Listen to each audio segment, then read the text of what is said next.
A little bit different with Penn State not having played yet. Is preparation, which lack of film, been kind of similar to week one?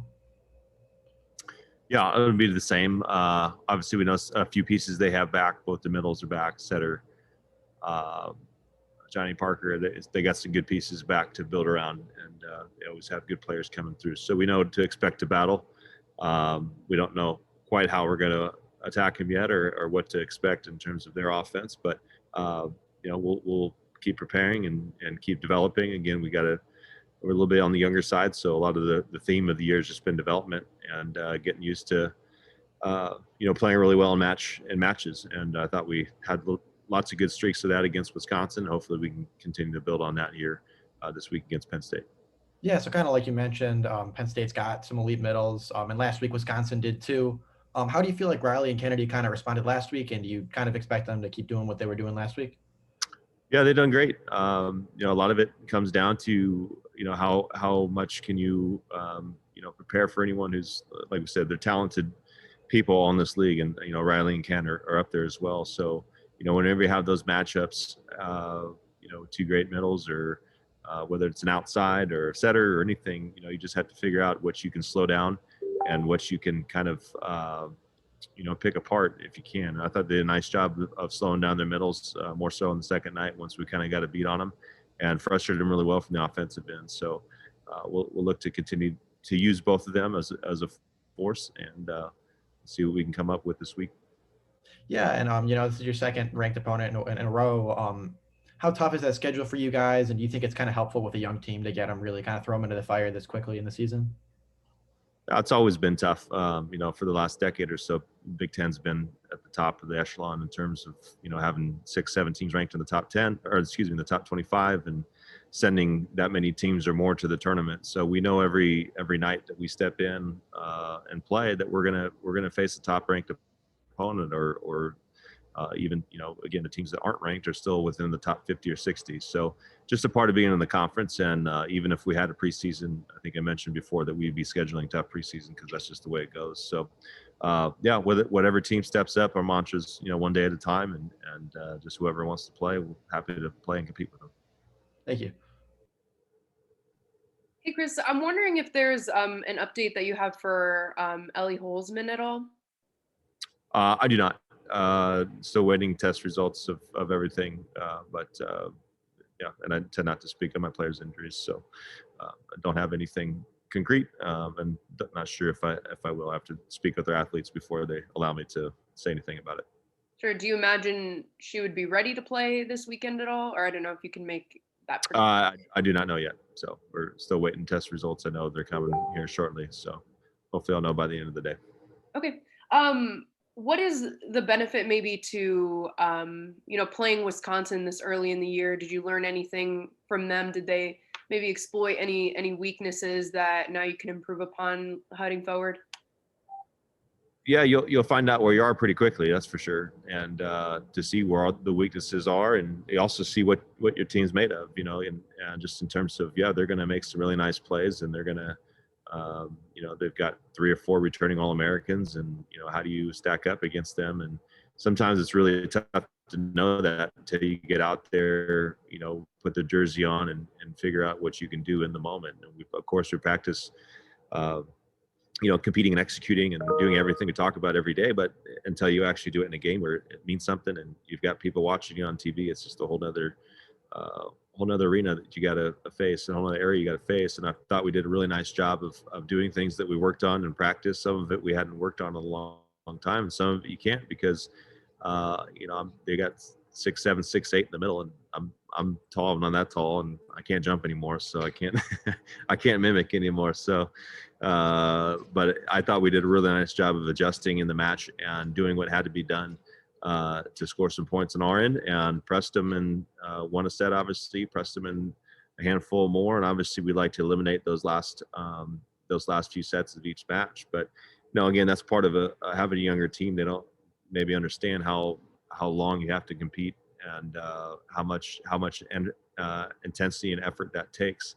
And so I just feel it's a part of the growing process. And I thought you saw that one of our seniors in Meg knows what it's about, and she played lights out the whole match on the second night. And even on the first night, she played really well too. So again, just showing her the difference of experience versus, just trying to get some. So I'm really happy with a lot of areas that I saw that we compete. We're feisty, and we just got to get better as each match goes on. And would you mind jogging my memory who went in for Ellie when she left the game? Raina Terry went in. So And we've been training, and she had played some right side in the first weekend, and played a little right side the first night, and she didn't have the best night, so we put someone else in and put Bruna in. So we've been training everyone to do everything, since whatever it's been since we've last trained, 6 months now, 5 months now. So I saw it as the opportunity to train those kids in those positions, and we have maybe 5 or 6 people that can rotate in and out in different spots. So we'll always do that. I always want flexibility in our roster. I always want to be able to try to maximize everything that we do in terms of their talents as well. I don't really just pigeonhole people into one, you're only going to do this and that's what you're good at. No, I want them to have freedom to learn, and I want to show them they have the capability of doing just about anything they kind of put their mind to, and do it at a high level. So I think we're on the right track. We just need more reps, more time, and that's something you can't buy. So we're just one day at a time. and obviously it's tough when any player goes down, but how was this maybe just a learning experience for your team and dealing with that adversity when a player goes down for any reason, and it could happen coming up here in the season. I mean, even between injuries and COVID and things like that, given that there's Yeah. so much up in the air with this season as it is. Yeah, I think besides the injury or someone going out in a match, we kind of said that from the beginning of, maybe we came back in the wintertime.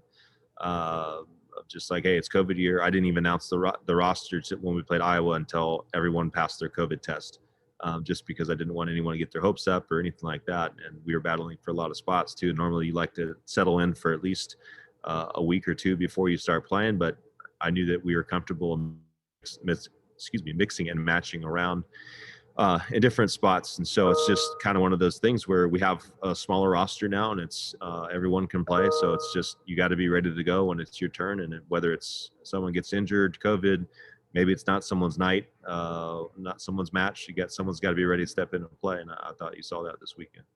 Have you evaluated any of the possibilities of, what might happen, like defensively, if your libero or one of your DSs goes down? Because I know you're a little shorter in that position. It seems like this year, if you would throw an outside in to play defense. Yeah, I mean, you're going to try to make do with what you got, obviously, and if the liberos go out, we might be a little bit more in trouble. So I think there's some Big Ten rules that we made up. If you're losing positions, then you can opt out of the competition. But I don't see that as a reasoning for it.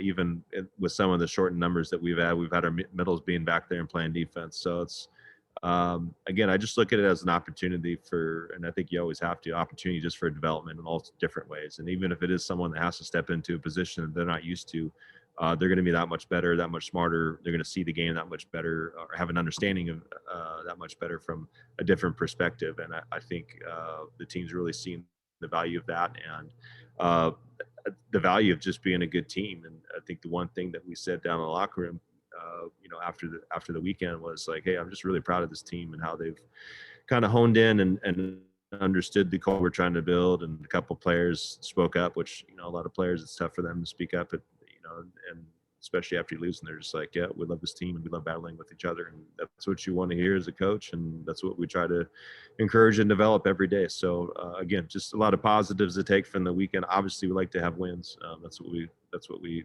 aim for, but that's not always within your control.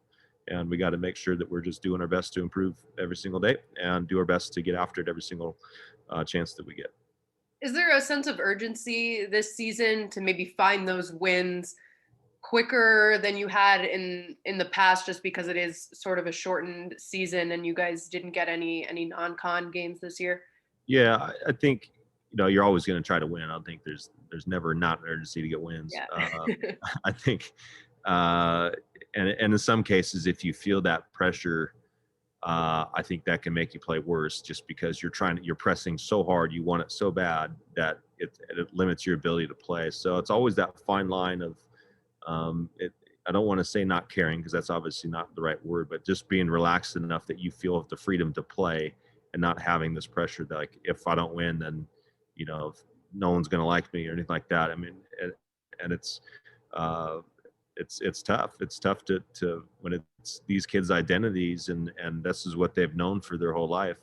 You know, we talked a lot about this over the course of the pandemic, and just about development as people. It's like, okay, we come here, we play a game, but it's much bigger than that. It's about being there for each other. It's about being a part of community, especially a great one like this, where you know, it's just people love them, and they love watching them play and love how hard they compete. So as long as I'm seeing those things and I'm hearing those things from people in the community, I'm pretty pleased as a coach. And obviously we like to have the wins, and we just got to keep trying to get better. Like I said, one rep at a time, and try to execute that much better every time we step out on the court.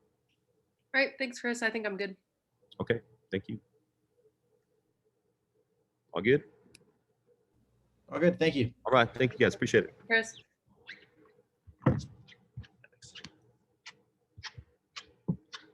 Thanks, guys. Thanks, Libby. Thank you.